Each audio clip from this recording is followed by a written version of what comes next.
Samuel, chapitre 16, au verset 14. Bible pastorale de Marais de Sosa. L'Esprit du Seigneur se retira de Saül, qui fut envahi par un esprit mauvais qu'envoyait le Seigneur. Point.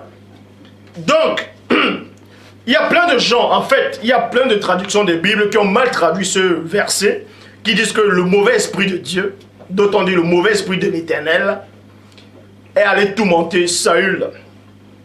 Vous devez comprendre ici.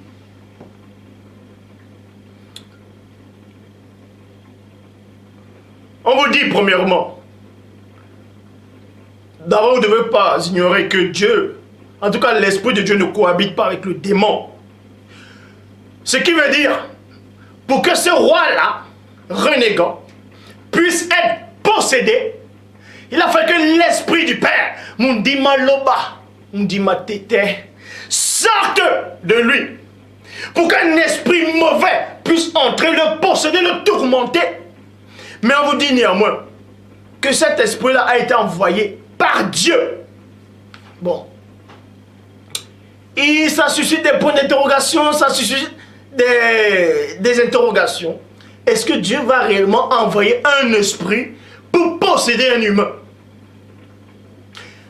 On va vous donner la réponse, ce que ça veut réellement dire. La réponse, avant de vous donner la réponse, on va dans Bible 2 21, furent tourmentés par un esprit, par un mauvais esprit envoyé par l'Éternel.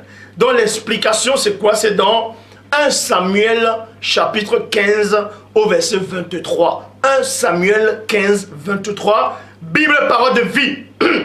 Lui, refuser d'obéir est aussi, c'est-à-dire dans d'autres versions on dit est comme, est aussi grave que de consulter les devins.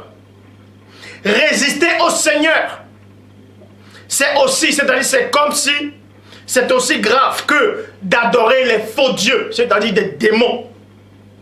Donc Samuel a fait comprendre en fait que celui qui désobéit à Dieu, celui qui est renégant à Dieu, c'est comme s'il adorait des démons. Et quand vous adorez un démon, vous appartenez déjà au démon. Écoutez attentivement la révélation.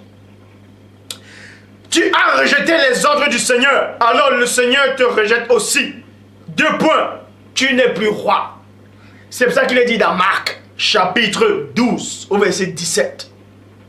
Rendez à César ce qui revient à César. Donc, ce roi-là, Saül, était un adorateur, c'est-à-dire du démon par sa désobéissance à Dieu. Quand on dit maintenant Dieu l'a envoyé un mauvais esprit pour le tourmenter, c'est que il était déjà en train d'adorer ces esprits-là spirituellement, c'est-à-dire par ses gestes de rébellion à Dieu. Donc Dieu, par l'esprit, on n'a fait que redonner à César ce qui appartient à César.